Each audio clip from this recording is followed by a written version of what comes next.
Halo para pendengar setia Cherry Mist, selamat datang kembali di channel kami. Pada malam ini, kami akan membawa kalian ke dalam sebuah kisah yang penuh dengan kengerian dan misteri. Siapkan diri kalian untuk mendengarkan cerita yang akan membuat bulu kuduk kalian berdiri. Inilah kisah tentang tersesat di rumah Chandranaya, penampakan mengerikan dan tangisan hantu Tionghoa. Ketika malam semakin larut di Jakarta, Adrian, seorang pelancong dari luar kota, merasa lega akhirnya sampai di Hotel Novotel yang dia pesan. Malam itu, dia berencana untuk istirahat setelah perjalanan panjang. Namun, ketika dia tiba di hotel, masalah pertama muncul. Ada kebingungan di resepsionis mengenai reservasi kamar Adrian, dan mereka memberitahunya bahwa pemesanan belum diproses dengan benar. Adrian merasa frustrasi, tapi staf hotel berjanji akan menyiapkan kamar secepatnya. Sambil menunggu, Adrian memutuskan untuk menjelajahi area sekitar hotel. Tanpa sengaja, dia memasuki jalan kecil yang tidak familiar dan semakin jauh dari keramaian. Ponselnya kehilangan sinyal, dan suasana malam semakin gelap. Dia melanjutkan berjalan, berharap bisa menemukan jalan kembali ke hotel.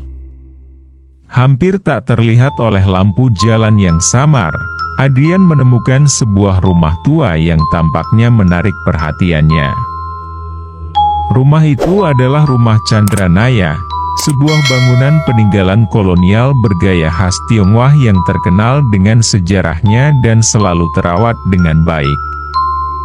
Meski bangunan itu terlihat bersih dan terawat, Adrian merasa tertarik untuk mengeksplorasi lebih jauh. Di depan gerbang yang elegan, dia melihat papan nama dengan tulisan Chandranaya yang masih jelas. Hujan deras mulai turun, dan Adrian memutuskan untuk berteduh di dalam rumah tersebut. Dia memaksa pintu depan yang terbuka sedikit dan masuk ke dalam, berharap ada tempat yang kering untuk berlindung. Di dalam rumah, suasana terasa dingin meskipun gedung itu terawat dengan baik. Lantai marmer yang bersih berkilau di bawah cahaya lampu yang lembut. Dinding-dindingnya dihiasi dengan lukisan-lukisan tua dan perabotan antik yang tampak sangat berharga. Meski terlihat teratur, ada sesuatu yang tidak nyaman tentang tempat ini, ketika Adrian menyusuri lorong-lorong sempit dan bersih di rumah Chandranaya. Langkah-langkahnya disertai dengan bisikan samar yang membuatnya semakin gelisah. Suara itu, lembut dan terputus-putus, seolah mengikuti jejaknya. Setiap kali Adrian berbelok, dia merasakan ketegangan yang semakin meningkat. Ruangan yang sebelumnya tampak bersih dan terawat kini terasa semakin menekan dan aneh. Di ruang tamu yang megah, meja makan besar dengan kursi-kursi antik mengesankan keanggunan yang kaku. Di atas meja, terdapat foto keluarga tua yang menonjol di tengah kemegahan ruangan. Foto itu adalah potret hitam putih yang menggambarkan sekelompok orang dalam pakaian tradisional Tionghoa yang tampak seperti mereka baru saja meninggal. Mata mereka, meski tak tampak hidup, seolah mengikuti setiap gerakan Adrian dengan tatapan kosong dan penuh penghakiman. Barang-barang di meja, lampu minyak tua, ukiran kayu yang rumit, tampak baru saja dipindahkan, seperti ada tangan tak terlihat yang mengatur ulang dekorasi. Adrian merasakan hawa dingin menyelimuti tubuhnya. Dari sudut matanya, dia melihat sosok wanita Tionghoa berdiri di sudut ruangan. Wanita itu mengenakan pakaian tradisional Qing dinasti, dengan gaun brokat berwarna merah marun yang mengalir lembut seolah melayang di udara. Rambutnya diikat dengan jepit rambut perak, dan wajahnya tampak samar, hanya bayangan pucat dengan mata yang bersinar dingin. Tatapannya yang kosong namun intens membuat jantung Adrian berdegup kencang. Wanita itu tidak memiliki fitur wajah yang jelas, hanya sebuah wajah tanpa ekspresi, seolah-olah terbuat dari kabut dingin. Adrian merasa mual, dan keringat dingin mulai mengalir di pelipisnya. Dalam keadaan panik, dia berlari menuju lorong, berusaha mencari jalan keluar. Ketika dia berlari di sepanjang lorong, langkahnya disertai dengan suara anak-anak kecil yang tertawa dan bermain. Suara mereka mengisi udara dengan kegembiraan yang tidak sesuai dengan suasana menakutkan di sekitar. Adrian menoleh dan melihat sosok anak-anak kecil Tionghoa, berpakaian dalam pakaian tradisional berwarna cerah, berlari-lari di lorong dan bersembunyi di balik furnitur. Mereka tampak seolah-olah sedang bermain petak umpet, namun wajah mereka pucat dan tidak hidup. Tawa mereka terputus-putus, sering berubah menjadi teriakan ketakutan yang membuat suasana semakin menegangkan. Di ruang berikutnya, Adrian membuka pintu yang berderit pelan dan melangkah ke dalam sebuah ruangan kecil yang gelap, seolah-olah ia memasuki sebuah perjalanan waktu ke masa lalu. Ruangan ini tampak sangat kontras dengan ruangan lainnya di rumah Chandranaya. Tidak seperti ruang-ruang lain yang bersih dan terawat, ruangan ini tertutup oleh aura nostalgia yang ketinggalan zaman. Di tengah-tengah ruangan, seorang perempuan Tionghoa mengenakan gaun putih yang kusut duduk di lantai dengan kepala tertunduk dan tubuhnya bergetar. Suara tangisnya yang nyaring dan terseduh-seduh mengisi ruangan, seperti teriakan hati yang hancur. Dia menangis dengan kesedihan yang dalam, seolah-olah dia sedang meratapi sesuatu yang tidak bisa dia capai. Air mata yang mengalir dari wajahnya tampak seperti embun dingin, menambah kesan mengerikan di dalam ruangan yang suram ini. Perempuan itu memegangi sebuah boneka yang rusak dan usang di tangannya. Boneka itu tampak sangat tua, dengan pakaian yang robek dan wajah yang pudar, seolah-olah telah lama kehilangan keutuhan. Matanya yang dulunya cerah sekarang telah pecah dan terbelah, memberikan kesan bahwa boneka itu adalah hantu masa lalu yang terlupakan. Boneka itu tampak seperti objek kesayangan yang telah menjadi simbol penderitaan dan kesedihan yang mendalam. Meskipun Adrian mencoba mendekatinya dengan hati-hati, dia merasakan ada penghalang tak terlihat yang menghalanginya. Ada sesuatu yang tidak dapat dijelaskan yang membuatnya merasa tertekan dan tidak nyaman.